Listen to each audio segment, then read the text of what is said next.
पिछले 28 सालों से कृषि क्षेत्र में निर्बाध रूप से कार्यरत दुनिया का सबसे बड़ा एग्री मीडिया नेटवर्क कृषि जागरण अभी तक किसान हित में कई बड़े पहल कर चुका है। उन्हीं में से एक माइनपी पहल भी है।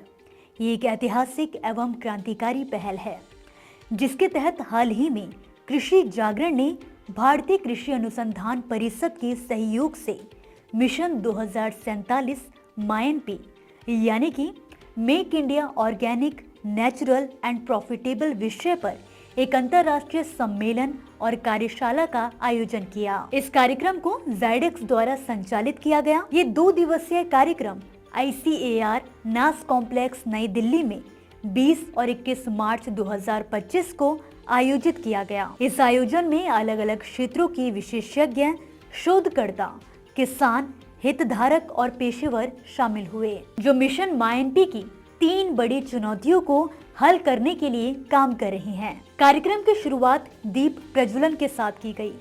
इसके बाद सभागार में उपस्थित सभी अतिथियों का स्वागत करते हुए कृषि जागरण के संस्थापक एवं प्रधान संपादक MC डोमिनिक जी ने कहा, हमें बहुत अच्छे लग रहे हैं।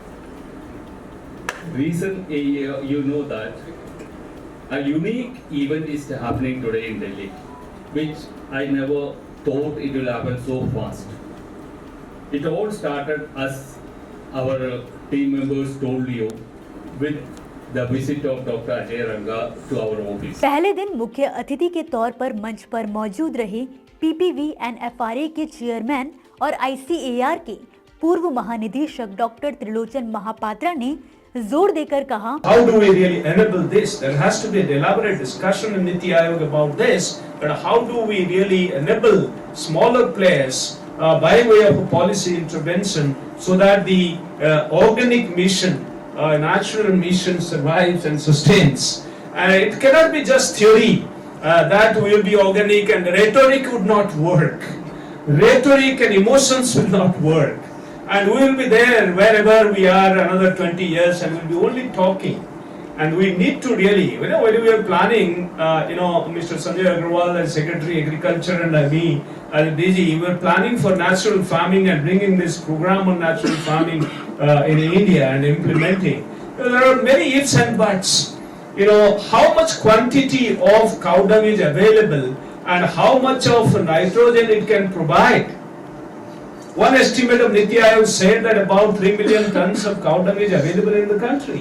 पशुपालन, डेयरी और मत्स्य पालन मंत्रालय के पूर्व सचिव डॉक्टर तरुण श्रीधर ने जैविक खेती के महत्व पर जोर देते हुए कहा कि Organic is man, animal kingdom, environment is one, and that is what we need to cherish, and that is what we need to nurture, and that is what we need to protect. Thank you, sir, for bringing this aspect out.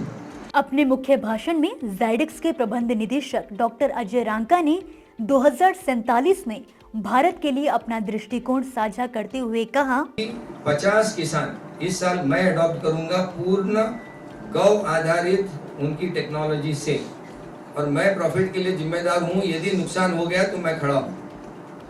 तो गौ आधारित भी हो सकता है, ऐसा नहीं कि नहीं हो सकता। तो बायोटेक्नोलॉजी से भी होगा, गौ आधारित से भी होगा और दूसरी तकनीक और समन्वय से भी होगा।